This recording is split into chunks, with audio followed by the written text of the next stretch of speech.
all-star as well in the majors. So, Right. I mean, it's a baseball family. That's all he ever talked about from the time he was, 1 year old. And he has a vast knowledge of the game. And I think that, of course, was another big factor here. He has a knowledge of the game that most other people can't have because they don't come from a family background that he does. So I think that was big. And I just think he very much impressed them with his demeanor and the way he will be able to handle this job. And it's an enormous job. Oh, for sure. And I guess the biggest factor for him is he's going to find out in a hurry how fast the game is when you're sitting in the dugout as opposed to sitting in the press box. Well, especially in New York. We're talking with Bill Madden of the New York Daily News. Bill, I couldn't help think after the Yankees announced they weren't going to re-sign Joe Girardi, I couldn't help think back to George Steinbrenner and Dick Howser. When Dick Howser went to the playoffs with 103 wins, and then George Steinbrenner said he was going to invest in real estate or something, whatever the story was. Right. If George Steinbrenner was still around and had disallowed Joe Girardi from being signed again, do you think the outrage would be a little different? I mean, you wrote a great book on Steinbrenner. You knew George Steinbrenner. I mean, I think people forgot that. If George were around, I don't think Joe Girardi would have gotten his second or third contract for the Yankees. That's true, too. Yes. He would not have lasted as long as he did with the Yankees.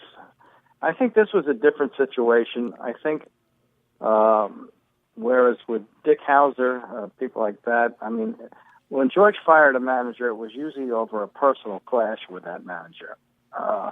This was not the situation. I think Cashman just felt that Girardi had been there a long time. It was time for a different voice.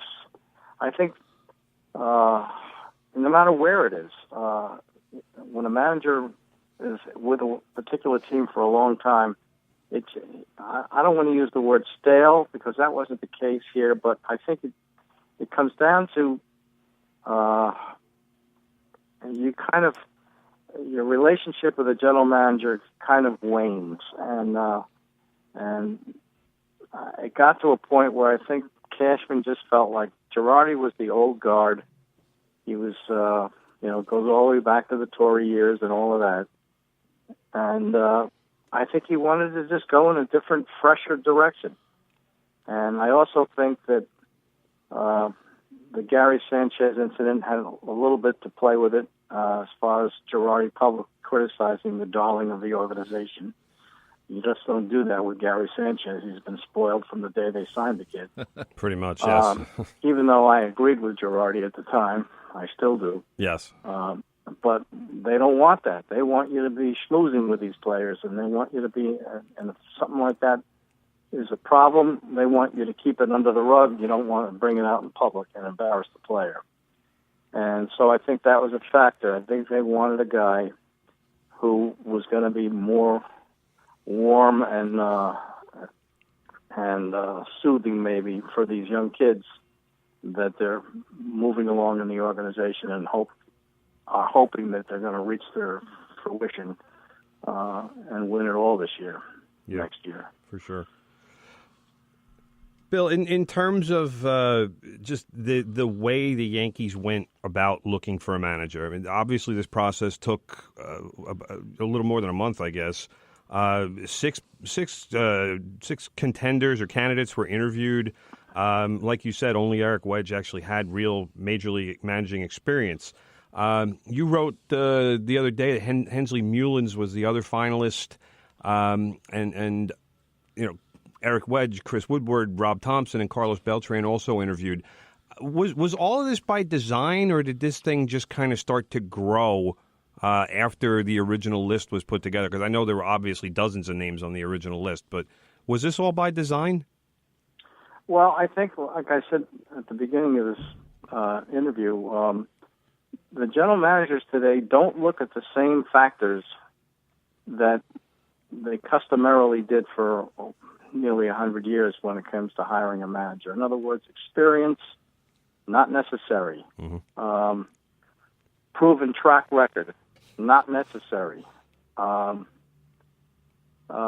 fact that they're regarded as somewhat of a, I don't want to say iconic fashion, but certainly a big name manager, for example. Right. Not necessary. Not necessary. If this had been, if we go back to if George were the owner, Mm-hmm. I think you probably would have seen Dusty Baker getting an interview. I think you would have probably seen a call put out to Lou Piniella, even though he's made it clear that he has no interest in ever managing again. Right. But this is what, if Billy Martin were alive today. Oh, man. You know, What would have been Chapter 6, I think it would have been? 17. Yeah. Don't worry. If George were the owner, Cashman could have never sold him on any of these guys. True. Maybe Aaron Boone, only because in somewhat he was a quote unquote name guy because of the great home run he hit in 2003. Made him an instant Yankee hero for life. Yep. And the fact that he's an on-the-air guy Mm-hmm. who people see every day or once a week or whatever, and everybody knows him. But the old style managers are not in vogue anymore. Yeah, I'm thinking maybe Rob Thompson would have been a candidate also just because he's a Yankee lifer. But that's with Steinbrenner from those old days. I didn't really think he had a chance to get the job now. Well, you got to remember, Buck Showalter was a Yankee lifer too, and George was not in favor of hiring him either. Yeah, he was out of baseball at the time, and even Gene Michael wasn't sure whether or not Showalter was going to be the right guy, whether he was ready or not. And so as a result of that, he started out that search looking at guys with experience. He talked to Doug Rader, he talked to Hal Lanier, and ultimately Stick had to be convinced by the limited partners. In particular was Marvin Goldklang, who said, you know what, we should give Showalter a chance. He deserves it. But I think if George was not suspended at the time, Showalter probably wouldn't have gotten that job. Wow. So what happens to Joe Girardi? What do you think? What's your speculation, Bill, about what I happens to him? think Girardi will. I agree with my colleague Bob Raceman, who's predicted that he's going to replace Aaron Boone in the ESPN broadcasting booth. The Yankees are making a trade with ESPN. And I see him broadcasting for a year, and then he'll be at the top of the candidates list next year for teams looking for a manager. Although he's now what you would call a quote-unquote experienced manager who's had success in the past, which means that might eliminate him from most jobs. Tim and I, sad but true these days. When the Mets season ended, we thought that Joe Girardi, who would be a free agent, might be signed by the Mets, but the Mets made their move very quickly, pulling themselves out of any chance of signing Joe Girardi. I think Joe Girardi would have been pretty good fit for the Mets in the sense that they need a kick in the pants. Well, all I know is that Mickey Callaway gets raves from everybody. I don't know him personally, but people I know who do know him personally rave about this guy. And not just, again, but this is a typical hire, what you're seeing today. He's a guy who never managed. He's a pitching coach. And you wonder, can he manage a whole team? Can he manage a game as opposed to just the pitching part of it? We're going to find out in a hurry there. Right. Yeah, I mean that was something I was wondering was would Callaway have been a candidate for the Yankees job had the Mets not signed him? I think he would have been. I think he would have been too. Yep. Bill, let me just shift because I know we got to let you go pretty soon. I wanted to get your thoughts on the whole Shohei Ohtani episode, saga, whatever we're calling it these days. We found out, I guess, yesterday or over the weekend that the Yankees and Mets and Red Sox actually have all been ruled out as far as where he's going to play next season. The Japanese Babe Ruth, as they're calling him. What do you think? Where do you think, first of all, this guy is going to land? I know Seattle's being discussed as probably the favorite now, but what do you think is motivating this guy, and where do you think he could play next season? Well, it sounds like he wants to be on the West Coast.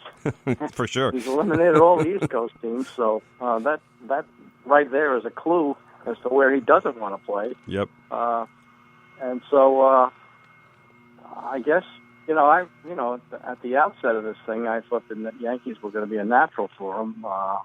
Certainly, it's the greatest stage on earth for an international player is New York, and plus, the whole Babe Ruth factor. Exactly. But I guess maybe he didn't want that. He wants to be his own Babe Ruth in a smaller market. I keep hearing the Dodgers are still heavily involved here, but I kind of think that, I don't know, but just from what I'm reading and what I'm hearing, it sounds like he wants a smaller market where he can be the big fish in a little pond. And if that's the case, then I would say that Seattle looks like the favorite here now. Seattle certainly would work for those qualifications. Well, Bill, we have to get going. I know you have to get out of here. We've been talking to Bill Madden of the New York Daily News. Bill, how many times a week are you writing for the Daily News now? I'm writing for sure once a week, and when things like this happen on Friday night, I write more than once a week. It's nice to break a story, isn't it? Yeah, it's always good. It's great to have sources. Well, those are one thing you never lose. Exactly. What you have another book coming out? Last time we talked to you, 1954 had come out. Any books you've been working on, or? I'm working on a book idea. Oh, okay. When I have a publisher, I'll let you guys know. Well, those are the toughest. That's the toughest part sometimes. Yeah, just getting the idea. Well, it's been great talking to you, Bill. We'd love to have you on any time. Love your insight into what's going on in baseball, and we appreciate you coming on and joining us this morning. No problem. Thanks you a lot. Thank you, Bill. Bye. Anyway, that's Bill Madden. Great stuff by Bill Madden. Daily News. It's always good to have a legend on the show. Oh, yeah. Besides you, of course, brother. Well, hey, we've had a lot of legends actually. Well, Bill Madden. We had Phil Pepe. We had Len Berman on.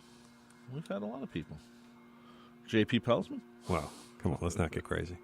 I love J.P. He knows him. We both love J.P., but J.P.'s not a legend. Okay. A.J. No Benza? offense to J.P. A.J. Benza? Anyway, we're going to take a break right now. You're listening to From the Press Box right here on 90.3 WHPC and streaming on the iHeartRadio app. Okay. Yo. Tell your friends about the Nassau Morning Madhouse. Hear what you're missing. Check it out.